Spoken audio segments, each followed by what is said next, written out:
مساء الخير، اهلا وسهلا فيكم مستمعينا ومتابعينا متابعي اذاعه بوير اف ام على الموجه 103.5. اهلا وسهلا فيكم ببرنامج صحتك بالدنيا. ضيف جديد وحلقه جديده، نتمنى تستفيدوا من هاللقاء المهم والجميل مع ضيفنا العزيز الدكتور اسامه بشير خلف، اخصائي بامراض الانف والاذن والحنجره. نحن وانتو رح نرحب بضيفنا ولحتى نبدأ لقائنا. مساء الخير دكتور أسامة. مساء النور، اهلا وسهلا فيك استاذ عماد، واهلا وسهلا بالاخوه المستمعين والمشاهدين. الله شكرا يسلمك. لكم على هالتلبية. أكيد نحن مسرورين بوجودك بالاستوديو. رح يكونوا زملائي شيرين وشيزر على الكنترول والبث المباشر. رح يكون أنا معكم عماد خلف من وراء الميكروفون بالإعداد والتقديم. موضوعنا مهم كتير، هو بهم الآباء والأمهات اللي بتمس شريحة الأطفال. موضوعنا هو نقص السمع عند الأطفال. يا ترى شو هو، شو الأسباب، شو الأعراض.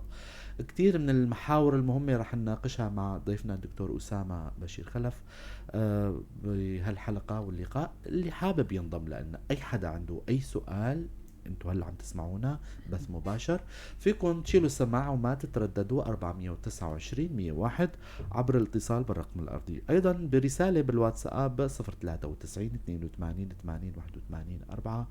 أيضا بالبث المباشر على صفحتي الإذاعة راديو بوير وبوير عربي. بسؤال عبر كومنت رح نجاوب على أسئلتكم. لحتى مدخل لموضوع حلقتنا، لحتى يحكي لنا الدكتور أسامة عن موضوع أهمية السمع. يا ترى شو هو؟ رح نترك المايك للدكتور أسامة. اول شيء بتشكركم على الاستضافه الجميله. الموضوع صراحه جدا مهم، ومثل ما حكينا سابقا اتفقنا نبلش ان شاء الله بسلسله من إن شاء المواضيع الله. المهمه اللي بتخص اختصاصنا. إن شاء الله. من ضمن هاي المواضيع حبيت بلش صراحه بنقص السمع، وخاصه عند الاطفال. يعني الفئه المستهدفه هي الاعمار تقريبا تحت الست او 7 سنين. مم.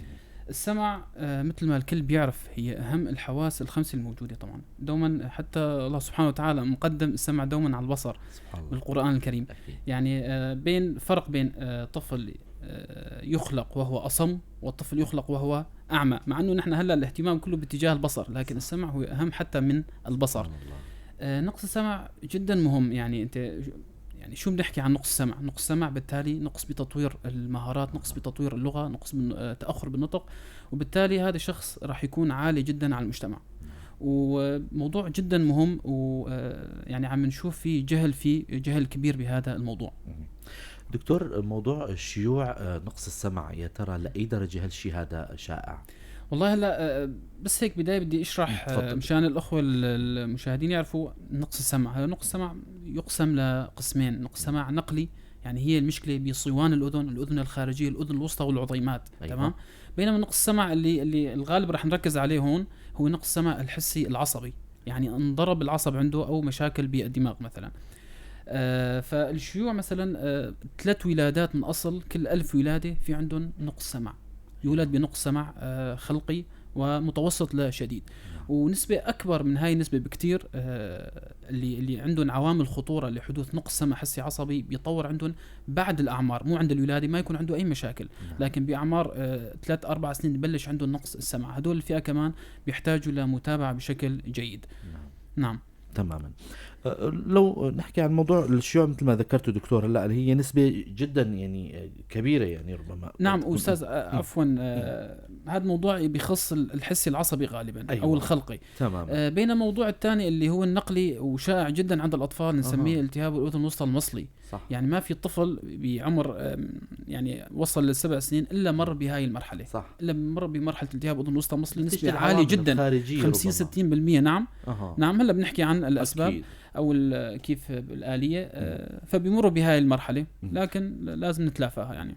دكتور، موضوع ثقافة المجتمع عن هذا موضوع نقص السمع، لو تحكوا لنا عنه شوي. صراحة من خبراتنا وخصوصي بالعيادة بمشفى المواساة الجامعي، في تدني جدا بالثقافة الطبية عموما، صح. وبنقص السمع خصوصا انه السمع يعني هو موضوع يعني داخلي، مو مظاهر، مو مثل العين مثلا صار في التهاب ملتحمي بيشوفوه الاهل بينتبهوا عليه. أيوة. وكتير مرات مثلا بيجوا على العيادة مثلا بيكونوا جاي بمشكلة تانية، موضوع انفي مثلا.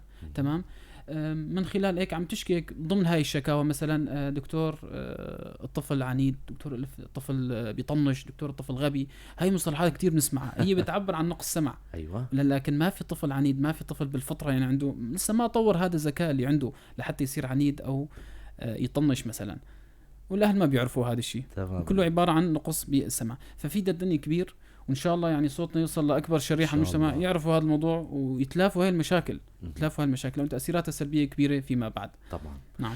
حابب اذكر مستمعينا حقيقه الموضوع مهم جدا.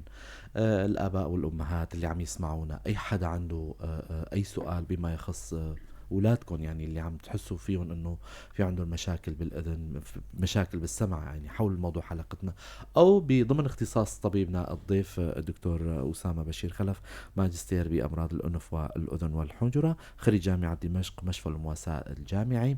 عم نحكي اليوم عن موضوع مهم كتير، يعني نتمنى انه تشاركوا رابط الحلقه حتى يعني أصدقائكم حتى يستفيدوا من هالمعلومات المهمة جدا كتير. الدكتور عم يشرح لنا عن موضوع نقص السمع. يا ترى دكتور أهمية وضرورة الكشف المبكر عن هالمرض هذا أو هالحالة هاي؟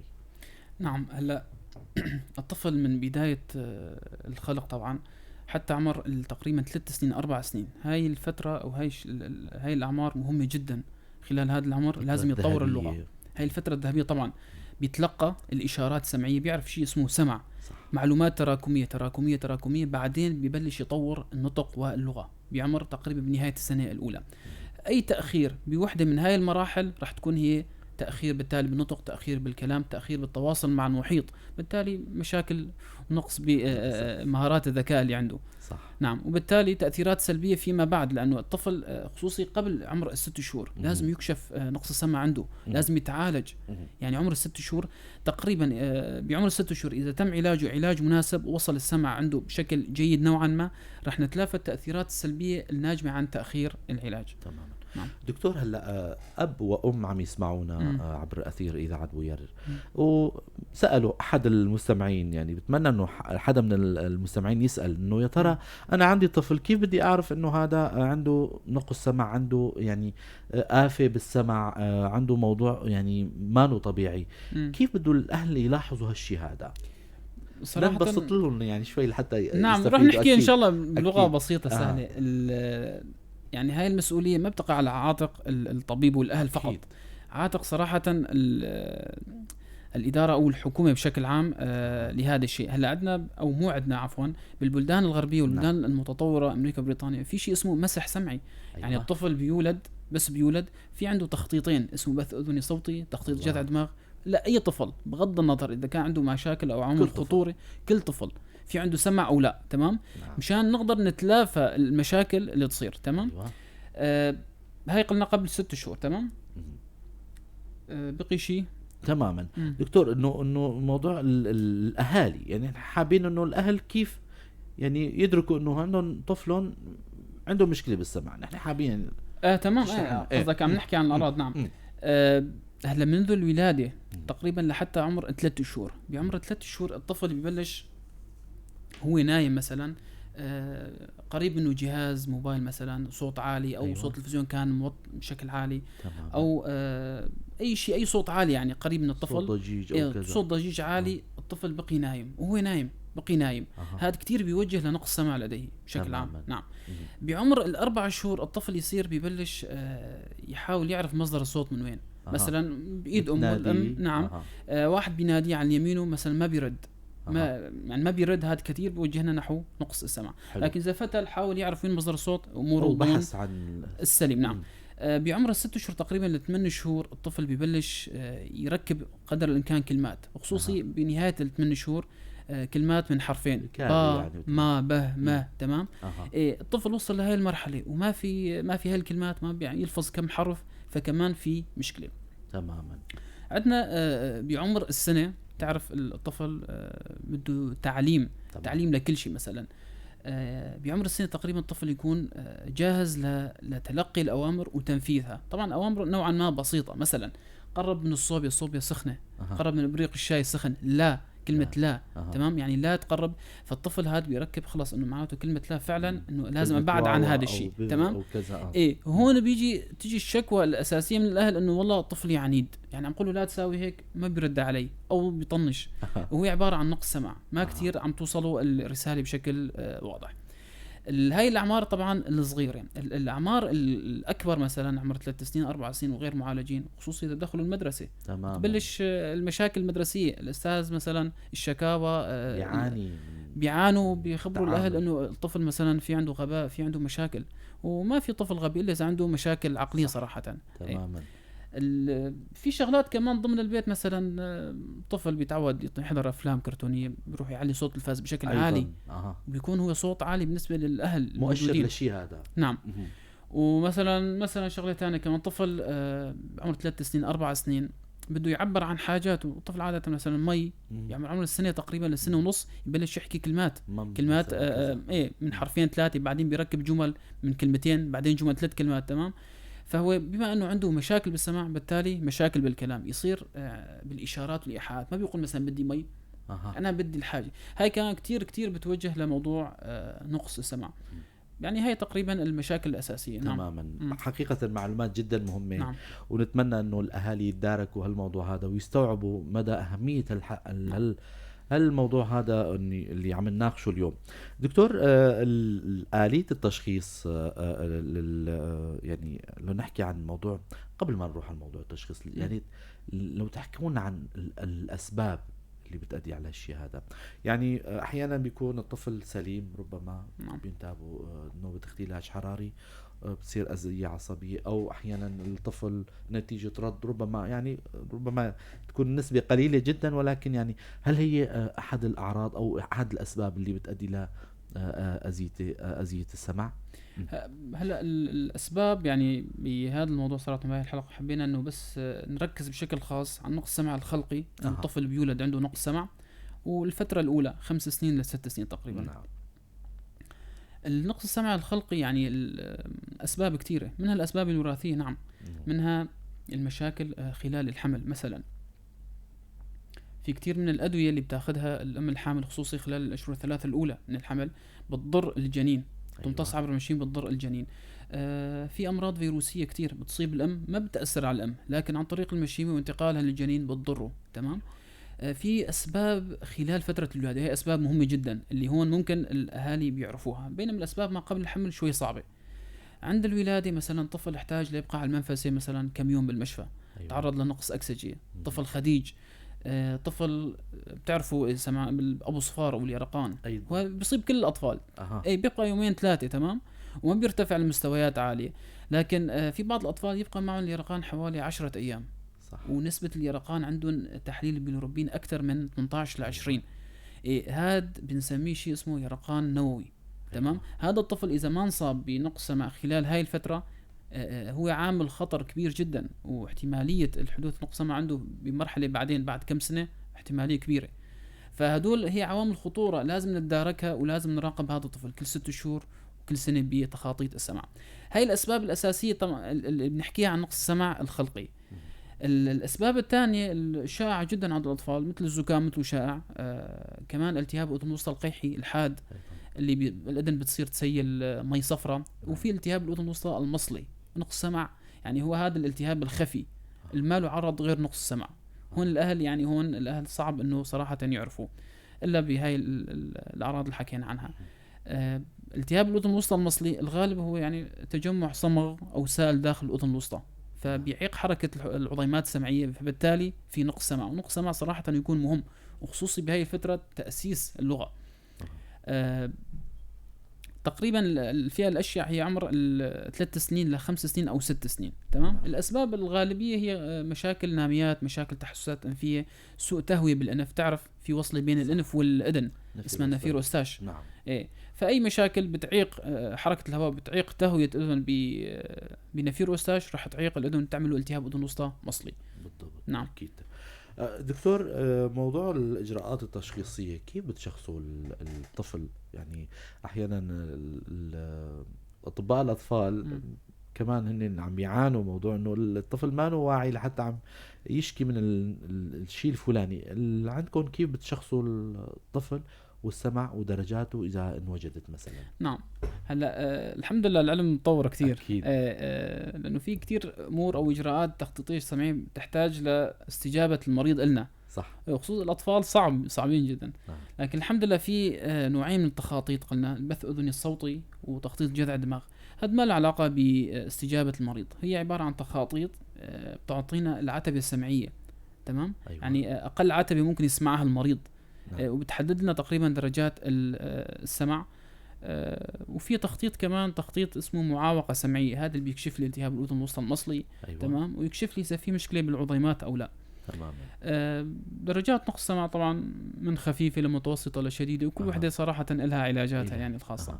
نعم. تمام. لو نحكي عن موضوع العلاج دكتور، بهالحاله بعد ما تشخص الطفل سواء كان بحاجه ل يعني علاج دوائي لفتره معينه او احتاج لشيء اخر، وهالشيء الاخر هذا شو هن العلاج لو تحكوا لنا عنه؟ نعم.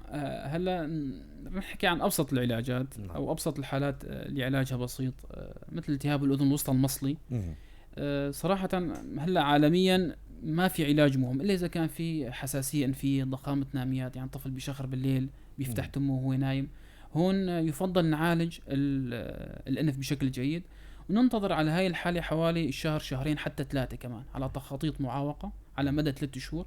بقي هذا السائل داخل الأذن مسكر أو ساطم الأذن بشكل كامل.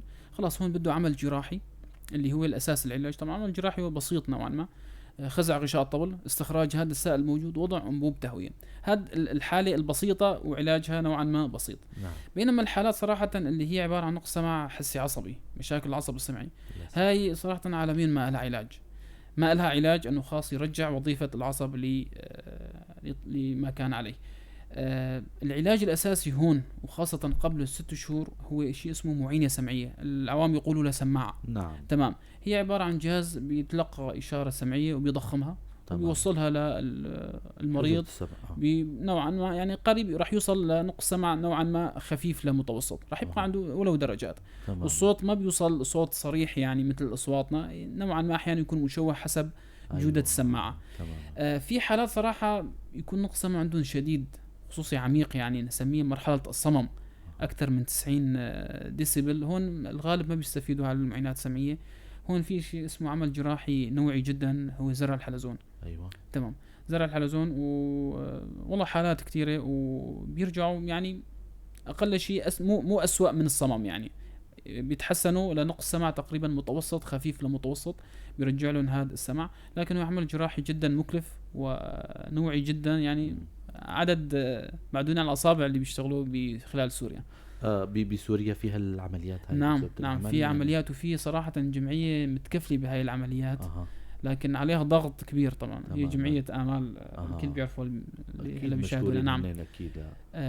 والأهم من هيك، الأهم من العلاج سواء كان معينة سمعية، زرع حلزون، التهاب أذن وسطى مصلي، تأخر نطق الكلام، الأهم من هيك هو مرحلة التأهيل بعد العلاج. شو هو التأهيل دكتور اللي يعني يسمعونا هلا الآباء والأمهات؟ نعم. هلا اذا كشفنا الحاله بشكل باكر، يعني بعمر 6 شهور، بعمر 6 شهور نقدر نحط معينه سمعيه للطفل.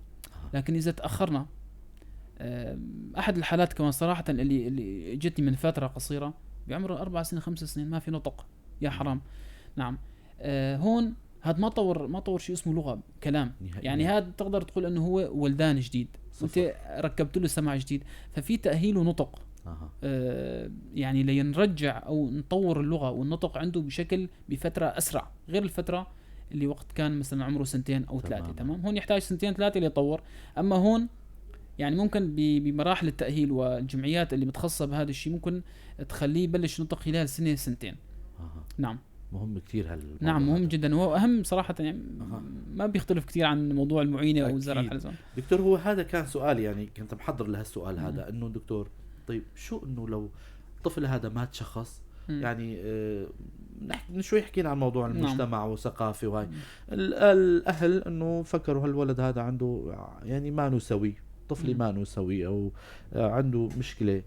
فاذا الطفل هذا ما تعالج ما تشخص، ممكن لشو راح يؤدي الطفل هذا، مصيره شو راح يكون؟ والله انت يعني عم تحكي عن شخص طبيعي وشخص يعني ما له اي دور بالمجتمع. تماما. يعني صراحة بعد تطور العلم والعلاجات، تطور العلاجات، يعني كانت في فئة كبيرة من المجتمع، يعني 3 من أصل 1000 ولادة صراحة، ونسبة كبيرة غيره غيرات من الأسباب وحوادث السير والتهابات الصحايا أها. إلى ما هنالك بتخسرهم أنت من المجتمع. صح. وغير الخسارة أنه يصيروا عالي على المجتمع أكثر. المجتمع. يعني كل ما سرعنا بالعلاج كل ما أخرنا التأثيرات السلبية وتأخر النطق والمشاكل المجتمعية اللي ممكن تصير من وراء نقص السمع بشكل أكبر. يعني تأخير علاج نقص السمع راح يكون عالي على الأهل بشكل أكبر. تماما. دكتور، أنا يعني الشيء اللي حضرته عندي انتهى. طبعا رح أترك المايك للدكتور أسامة. أي معلومة حابب أنه توصلها للمستمعين، لجمهور، عبر منبر بوير، سواء كانت نصائح للأهالي، إرشادات للأهالي، سواء كانت أي نقطة مهمة حابب تحكيها دكتور، رح أترك المايك لكم. الله يخليك.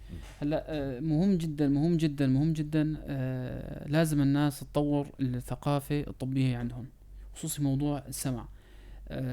صراحة في دورات كثيرة بتصير، دورات التنمية، يعني هاي الأمور يعني أمور بتخص الثقافة الطبية، خصوصي عندنا مجتمعنا فيها هاي الدورات المفروض يتعلموها. يعني هي ممكن أسبوع أسبوعين أو ساعة ساعتين باليوم، بتفرق فرق كبير عندها، خصوصي عندها. وطبعا جيل عن جيل عن جيل راح نتلافى أعداد أو الأشخاص اللي صراحة هو معاقين، تسمى إعاقة سمعية، إعاقة شخص سمعية، معاق. نعم. نتلافى هاي الأعداد اللي بنخسرها كل سنة عن سنة. طفلك خلص حسيتيه ما عم يسمع، هاي الأعراض اللي هلا حكينا عنها، نعم. دغري خليه راجع الطبيب. راجع الطبيب، ممكن تكون موضوع عادي جدا ما في أي مشاكل، لكن لازم نتحقق. صح. وأنا صراحة يعني أتمنى موضوع تخطيط الجذع دماغ وبث أذني صوتي يكون موجود، وينعمل قدر الامكان مسح سمعي للعوامل الخطر. يا اخي ما هل الاجراءات بنحكي هي كل موجوده عندنا متوفره بالمحافظه بالمنطقه دكتور؟ تخطيط جذع دماغ موجود. البث الاذن الصوتي هو جهاز كتير يعني بحجم الموبايل، تمام، هذا ما موجود. إيه، لكن تخطيط جذع دماغ موجود. نعم. نقدر نبلش فيه بعمر 3 شهور. حلو. ايه هذا موجود الحمد لله. لكن كمان على حد علمي جهاز واحد او جهازين ايه بيفوا الغرض، يعني اكيد بيغطوا الاعداد الموجوده. طبعاً يعني احسن أكيد. من صراحه التغرب وروح على الشام عفوا لحتى موضوع تخطيط سماع. لا الحمد لله في حالات يعني عم تتجاوب، والاهل في بعضهم يعني نوعا ما مثقفين، عندهم وعي، حتى يعني بتجاوب معنا والله خلص روح على المركز التأهيلي، روح على المركز التأهيلي. بيتعبوا مع الطفل نعم سنة سنتين أحسن ما يتعبوا 20 سنة و30 سنة لحد ما مات. بيعرفوا أهمية الموضوع هذا. نعم. بنهاية اللقاء الجميل بشكر الدكتور أسامة بشير خلف، ماجستير بأمراض الأنف والأذن والحنجرة، خريج جامعة دمشق ومشفى المواساة الجامعي، على هاللقاء الجميل والمعلومات القيمة. ألف شكر لكم دكتور. شكركم كتير، وشكرا للاستضافة، وشكرا للكادر الموجود، وإن شاء الله بنلتقي بمواضيع أحلى من هذا كمان. ممكن نحكي كمان عن نقص سمع بس عند الكبار نوعا ما إن شاء الله. نحن رح نوعدكم أنه دكتور أسامة رح يعني على فترات يعني مقبلة إن شاء الله رح تكون في حلقات أخرى ومواضيع مهمة جدا. على أمل نلقاكم الأسبوع القادم ضيف جديد وحلقة جديدة. تضلوا بخير وسلامة.